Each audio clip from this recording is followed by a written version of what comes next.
ছাত্র জনতার ব্যাপক বিক্ষোভের মুখে বাংলাদেশের প্রধানমন্ত্রীর পদ থেকে ক্ষমতাচ্যুত হয়ে গত বছরের আগস্টের শুরুতে পালিয়ে ভারতে আশ্রয় নেন শেখ হাসিনা। এরপর থেকে ঢাকা ও দিল্লির মধ্যকার সম্পর্কে শুরু হয় টানাপোড়েন। উভয় দেশের মধ্যে সীমান্তে উত্তেজনাও চলছে। অবশ্য সম্পর্কের এই উত্তেজনা সত্ত্বেও ভারত থেকে ডিজেল আমদানি অব্যাহত রেখেছে বাংলাদেশ।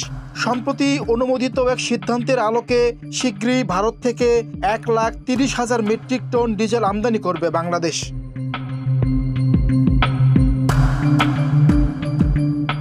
ভারতীয় সংবাদ মাধ্যম টাইমস অফ ইন্ডিয়ার এক প্রতিবেদনে বলা হয়েছে, সীমান্ত ইস্যুতে ভারত ও বাংলাদেশের উত্তেজনার মাঝে ভারতের নুমালীগড় রিফাইনারি লিমিটেড থেকে 1,30,000 মেট্রিক টন ডিজেল আমদানির সিদ্ধান্ত নিয়েছে বাংলাদেশ পেট্রোলিয়াম কর্পোরেশন বিপিসি। 12 জানুয়ারি বিপিসির পরিচালনা পর্ষদের সভায় এ বিষয়ে একটি সিদ্ধান্ত অনুমোদন করা হয়েছে। বাংলাদেশ পেট্রোলিয়াম কর্পোরেশনের কয়েকটি সূত্র বলছে, জানুয়ারি থেকে ডিসেম্বরের মধ্যে ভারত থেকে এই ডিজেল আমদানি করা হবে। 1,30,000 মেট্রিক টন ডিজেল আমদানি করতে খরচ হবে 1,137 কোটি টাকা। এবছর বিপিসির পরিশোধিত জ্বালানি তেলের চাহিদা 74 লাখ মেট্রিক টন। এর মধ্যে 46 লাখ টন ডিজেল, যার 80% সরাসরি আমদানি করা হয়, আর বাকি অংশ স্থানীয় শোধনাগার থেকে পাওয়া যায়।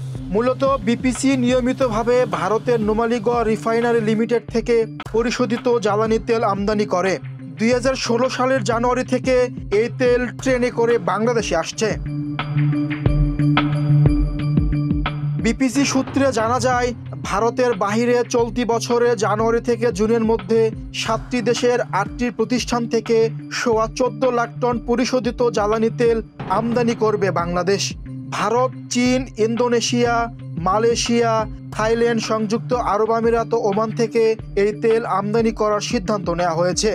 দেশগুলো থেকে জ্বালানি তেল আমদানি ব্যয় হবে 11,479 কোটি টাকা।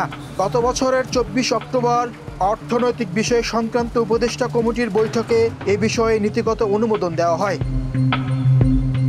বিপিসি সূত্রে আরও জানা যায়, আমদানি প্রক্রিয়ার মধ্যে রয়েছে গ্যাস অয়েল 8,80,000 টন, জেটে 1,90,000 ton, mogas 75,000 ton, furnace oil 2,50,000 ton ও মেরিন ফুয়েল 30,000 টন।